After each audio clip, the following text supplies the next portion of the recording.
Een hele opluchting. Ik ben heel blij. Toen ik het bericht kreeg van de laatste centen.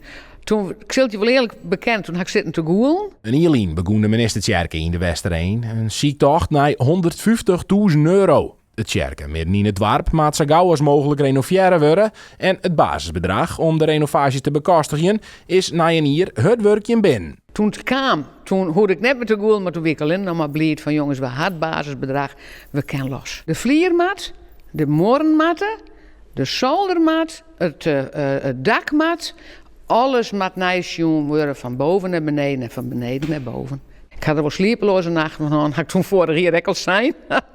Nee, ik ben echt blij dat het nou echt los kan naar dik en hier. De renovatie kan nou dus uiteenzetten, maar alles is in de tussentijd echt duurder worden en gaandeweg kwam de verbouwingscommissie erachter dat er meer bij de tijd gebracht worden moet.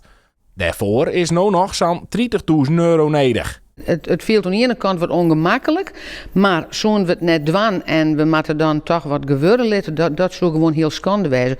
Omdat we in juli een trouwerij hebben, wil je graag alles mooi kleren hebben.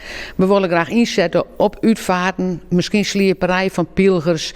Ja, we willen graag dat het gebouw, het kerkje inzet wordt voor de mierskip en dat we daar weer willen onbeleven maaien. In de laatste weken van februari wordt al het inventaris uitgebracht van de tjerke naar de opslag van groothandel Baarsma. Begin maart start de renovatie.